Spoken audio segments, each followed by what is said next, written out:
Vantassel or their or his affiliates are not responsible for followers' use of the information provided here. Hi everyone, Stephen Vantassel here, Wildlife Control Consultant, bringing another episode of Living the Wildlife as part of the Pest Geek podcast family.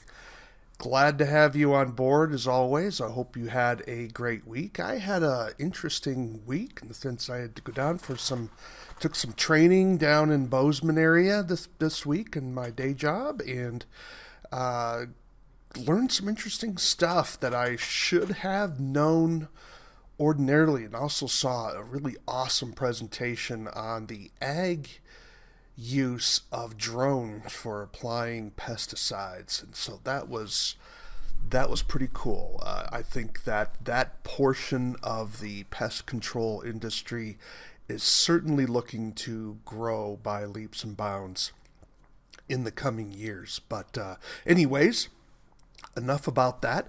Also had some good news. I may talk about that in the future, but nevertheless, we do hope you take a few moments, if you would, to subscribe to the channel, ring the bell so that you can be sure to be notified of future updates. I tend to produce about once a week. If you're looking for the information sooner, it always comes out on my Rumble page at Wildlife Control Consultant over at Rumble. And then sometimes at a future date it comes out on YouTube. Love to hear from you. You can reach me at wildlifecontrolconsultant@gmail.com, wildlifecontrolconsultant@gmail.com. I'd love to hear your comments, thoughts, suggestions for new shows. Perhaps you'd like to be on the show. So we'd love to have you. I think it's kind of a passion of mine to be sure that we're getting new equipment and information out to those of you in the wildlife control field. And to be mindful, I'm sure there are people that aren't in the wildlife control field who also are listening. We're happy to have you along as well. So some of this may be a little technical at times, but that's okay. You can learn what the professionals are certainly learning, because we do, as part of the Pest Geek podcast family, I do go geeky at times down into some things that normally wouldn't be found in normal training types of events. So there's a lot of people out there that can sort of teach you how to catch X, Y, and Z or manage it. I tend to go a little bit geekier because I have access to literature and resources that the average speaker doesn't have access to. So we all have our niches, and that's where I can do mine. I will talk about how to catch things and control them directly, but we tend to go beyond just the surface bullet points to get down into some further details. But nevertheless, would love to hear from you. Even criticisms, comments, would enjoy that to the extent that I can, I guess. wildlifecontrolconsultant@gmail.com, wildlifecontrolconsultant@gmail.com. All right, well, let me pull up my PowerPoint here to help me keep me guided along. This week, I thought I would talk a little bit about an active ingredient. You'll notice that some of my previous podcasts delved into some of the active ingredients used for the control of rodents, and of course, we're all still waiting for the EPA to come out with its ruling. It gave us a preliminary interim decision on rodenticides, and so there was a huge amount of outcry, both positive and negative, about the EPA's proposal for rodenticides. We're all waiting to find out what that ultimate decision is going to be. I suspect it's going to be industry changing, and so things are going to be changing. So it doesn't change the data about the active ingredients. You'll notice that I've done some podcasts in the past about active ingredients, and I haven't covered all of them yet, but I will work my way slowly through them. I think I've covered something on brodifacoum. I think I did some work on zinc phosphide and probably strychnine as well. And now this week I'm doing something on Alpha Chloralose, probably one that you haven't heard of ordinarily because it's relatively new in terms of a rodenticide here in the United States, although it's been used in Europe and in England for some time. But nevertheless, why don't we get started? So It is a non-anticoagulant, and it has a new product that's been registered in 2019 here in the United States. So just to kind of give you, set the table, so to speak, in terms of what we have, what products or rodenticides do we have for the control of rodents. These are registered by the EPA in the United States. So we have two broad categories: anticoagulants and non-anticoagulants. So just a reminder, or perhaps if you're new to this type of field, anticoagulants are those products that kill the rodent by causing it to bleed internally. Non-anticoagulants kill by other means. So anticoagulants are also divided into two major categories: first generation anticoagulant rodenticides. You might see it as phrased as SGAR, that's Sam, Golf, Alpha, Raven, SGAR, second generation anticoagulant rodenticides, or first, FGAR. So we have first generation anticoagulant rodenticides and then second generation anticoagulant rodenticides. Those are the most common rodenticides used in structural work, although with regulations coming from states like California, non-anticoagulant rodenticides are being used more frequently. Now, strychnine is not available for structural use. It's only allowed for pocket gophers in the United States. So pocket gophers, of course, they don't occur nationwide, so it's only for those states where pocket gophers would even occur. And in some cases right now, it is considered a restricted use in some of those states. Other states, it's a general use, which is a little surprising, though with the new proposed changes from the PID, I think I misspoke that. It's not preliminary, it's proposed interim decision, PID, proposed interim decision. They are looking to make strychnine as a restricted use product nationwide, but we'll see if they follow through with that suggestion. I kind of hope that they do. Zinc phosphide is available. It's typically not used in structural areas except for as a tracking powder, although it is used in many agricultural situations. So you can see alpha chloralose falls underneath the non-anticoagulant. And so non-anticoagulants can be single dose. In other words, does the rodent need to feed on it multiple times to get a toxic dose, or can it feed on it just once to get a toxic dose? And you see my designations there. They're not mine. I'm copying them from researchers, of course.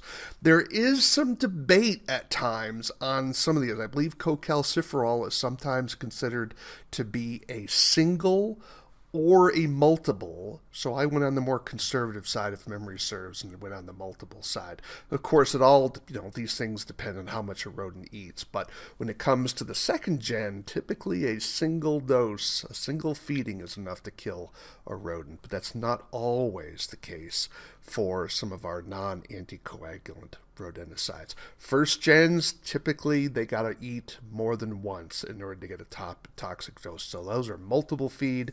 Second gens are single feed. But anyways, I digress. Let's get on with our talk here about alpha chloralose. So I have this slide titled as "What is a Name?" for those of you that are driving and aren't able to watch. And what I have here is a list of somewhere around 7 or 8 different names that spellings perhaps I should say, for alpha chloralose. So this can be quite confusing. And so it can be called alpha chloralose, A-chloralose, alpha-chloralose, chloralose, chloralosane, glucocoralose, chloralose-alpha, alpha-D, glucocoralose, or chloralose, alpha dash. Wow. So it has a lot of different names. It can be confusing. I'm simply going to call it alpha chloralose, and I'm going to break that up typically, but there's a variety of spellings. So if you're wondering why is this being spelled in different ways, it depends who's doing the spelling, it seems. So I don't have an explanation as to why it's so different with different places, but I'm just giving you sort of a sketch here of what it's called. So we're just going to call it alpha chloralose. You can have it as one word or two words. alpha or chloralose. It's the same thing that we're talking about here. So what is alpha chloralose? Well, for those of you that have a little bit of a chemistry background, I'm not one of those, but I try to give a little bit of this. It shows you the structure of the molecule here. It's a chlorinated acetal derivative of glucose. Now, glucose, you may know, is a sugar. So in the CAS number, that's the chemical identification number that's used for it. It's an international sort of code, is 15879-93-3. Let me read that again for you. 15879-93-3. So what are some of the properties of this particular product? Well, it's a white powder in its sort of pure form, what we call the technical form. And it also can irritate the skin. I guess it has some acidic properties, and then it's also very toxic to fish, and so it can be very long lasting. So whenever you read a label, and this is the case for most pesticides, it'll say don't contaminate water, but in this case there is some evidence that can be really toxic to fish. And interestingly enough, one document I looked at said that the product has a 3-year shelf life. Now, so that means if you purchase it, I would assume that that's, and sometimes you buy some rodenticides and it's on the shelf and you use it a while.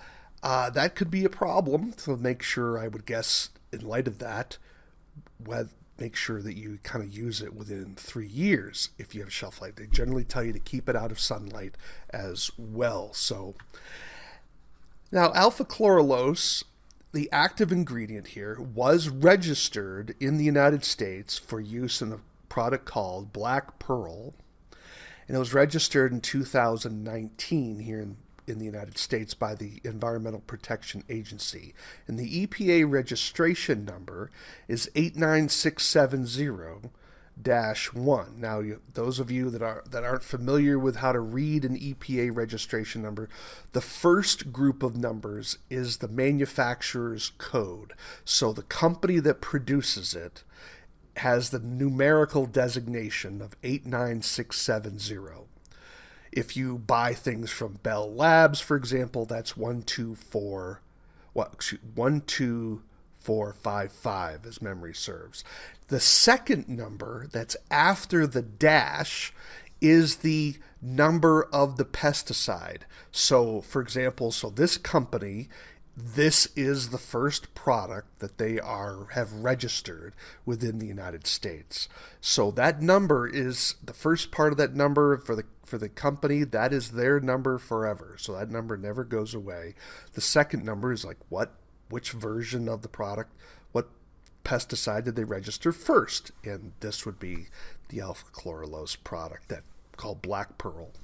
And so it was used in Europe and I believe it still is used in Europe. Now, some of you who've been involved in various aspects of wildlife control may recognize alpha chloralose as a stupefying agent used to capture Canada geese. And so they would take the product, they would dip it into bread, chum the geese would eat it, and then they kind of pass out, and then you go over and collect them. That's only registered for wildlife services. But here, the product is being used as a killing agent rather than simply a stupefying agent, something that makes an animal go unconscious. In Europe, my understanding is that they have used the product also as a pesticide for birds as well. I don't know if that's still the case. My hunch is probably not, but I'm not a specialist in European pesticide code, so you'd have to look that up on your own. Now, the product was registered here in the United States, and it comes in paste bait. It's a paste bait. You'll see the image talks about paste or grain. My understanding is that's the only portion that's been registered, at least at this time, at least the one that I was looking up, is a paste bait in satchets, these little packets that you'd have. And it comes in 5-gram satchets, and each one would contain 200 milligrams of active ingredient, and so at a 4% level. So it's a 4%. Now that's a lot when you think about it, because if you look at some of the other anticoagulant products, you'll find that the anticoagulants often are at 0.0 0.05. Like with zinc phosphide, it'll be 2%, 0.02. So this is 0.04. So that's a lot when you think about how much alpha chloralose is put inside of each of these particular products on as a percentage base. But nevertheless, that's what is required to get these mice killed. And so it's only labeled in the United States for the control of mice. So they must be held in bait stations, tamper-resistant bait stations, of course, and interestingly enough, indoor use only. So that's a little surprising. So you can't put it on the exterior of a building like we can with other products. So this one has a very limited use. Now, I suspect, perhaps, especially with some of the new regulations coming down the pike, maybe that'll get loosened up over time. I certainly hope so, but nevertheless, at this particular time when I'm speaking, and I'm speaking in 2023, it's only allowed inside of a building. Now, it's registered in the state that I live in, but I haven't really seen it available. Not that I've looked that hard, but I haven't really seen it marketed that hard here in the United States. So I'd be interested in those of you, any of you out there who have actually used the product. I would love to hear from you and get your sense of whether, you tried it, did you like it, did you not like it, did you find that it worked? That would be interesting. And whether it's actually available. Sometimes companies, will register a product and then it's just not available, which is, unfortunate to be sure. Now, how does the product work? How does alpha chloralose work? And that's called the mode of action. What is its effect on the biochemistry of the animals that eat it? And it's effectively a central nervous system toxic agent. So it basically causes depression in the animal. Now, depression doesn't mean they're emotionally depressed, although that could be the case, but how would we necessarily know? What it's referring to is that, biologically speaking, they become lethargic. That means they look like they're tired and slow. Mice move along because being slow with a mouse means you're more likely to be killed by a predator, of course. They also lose motor control in the sense that they're no longer coordinated. So they're going to stagger around. Like, think of someone who's maybe drunk or really drunk, and they're staggering around. They've lost that motor control of their body, and it also affects the rodent's breathing as well. And then, interestingly enough, it causes hypothermia. Now, you may recognize hypothermia as that when someone gets really, really cold, you can die from that. And that's essentially how these mice die, is they lose too much heat, and they essentially go to sleep and freeze. Now, if you know anything about mice have a very small mass. In other words, they don't have a lot of weight to them, but they have a lot of surface area. So the relationship of the surface area to their weight is actually quite high, because there's a lot of surface with little mass, and so they're losing a lot of heat ordinarily. Where those of us who are larger, I'm over 6 feet, and over 200 pounds, I don't lose heat as quickly as a mouse would, because I have greater mass compared to the surface area of my skin, where that's not the case for a mouse. And so this product helps enhance that mouse's ability to lose heat, probably by not creating it as much, because of that depression that's caused in their system. So if their central nervous system is depressed, they're not replacing the heat that they're ordinarily losing to the environment. So it shouldn't come as any surprise. This product works better when it's cold. And we'll talk about that more shortly. So how much does a mouse need to eat in order to die? Well, a 25-gram mouse would need to eat 0.3 to 0.5 grams of bait. So those little satchets I was talking about, they would need to eat basically about half a gram in order to get a toxic dose. And their drowsiness, interesting how fast this occurs. They become drowsy within 15 minutes, and then they follow by that death typically within the day. In fact, it's so fast that they can actually go to sleep and then die inside the bait station, according to one publication that I looked at, which is rather interesting. Now, how toxic is the product? Well, it's a category 2, so it's moderately toxic through oral ingestion, and it also has inhalation toxicity, and that's a category 3. But both of those are considered moderate. So not really a big issue for us, but we certainly don't want to be eating. People have died from consuming this particular product, or this active ingredient, I should say. So we always want to make sure that children certainly can't get a hold of it. And that's why you want to use proper bait stations so that children and dogs and cats, of course, can't get into it. The emphasis is on dogs because dogs are more likely to eat something. One study that I read talked about how cats would not consume the product directly. So if a cat is going to be exposed, someone would have had to either force-fed the cat, or the cat would have had to have been exposed through secondary poisoning. And that, interestingly enough, is quite rare because it seems to be shed through the urine and the feces relatively quickly in the animal. But if it's going to sleep in 15 minutes, then that could occur relatively quickly. So best uses of this particular active ingredient, obviously colder temperatures would be enhanced by its ability to suppress the rodent's ability to replace heat. Colder temperatures would actually accelerate that. So the research says that rodents, like mice here, we're talking about mice, 50 to 61 degrees Fahrenheit, and you can get a 95% control using this particular active ingredient. It can kill mice at higher temperatures, but we're talking here about best uses. So my suspicion is that I'd be interested in those of you that have used it in certainly higher temperatures and maybe a warm house, whether you had good success with this particular product. So I'd love to hear from you. Again, you can reach me at wildlifecontrolconsultant@gmail.com.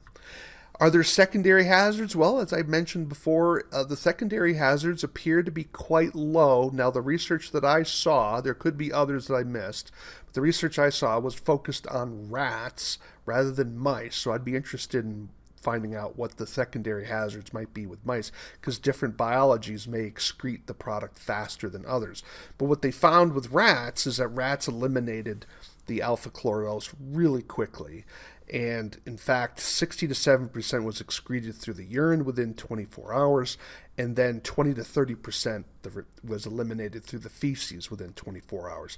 And interestingly enough, the research said it didn't really matter, it wasn't dose dependent. In other words, even if you used more of the product on the rat, in other words, they're often force feeding these rats when they're doing these types of tests, it didn't really change the excretion rates. So it left their bodies at basically the same time, which is rather interesting. Typically, you'd think the more you consume, the longer it would take for you to get rid of it. But in this particular product, that didn't appear to be the case, according to the article that I looked at. So what are the risks to dogs? We talked about how dogs will consume this particular product, and it is at a risk to dogs. And the LD50, notice the range here, is anywhere from 100 to 600 milligrams per kilogram. So always remember when we're dealing with LD50 only means that half the population, given this amount, half the population dies, but also half the population lives. And so it can be quite a range here.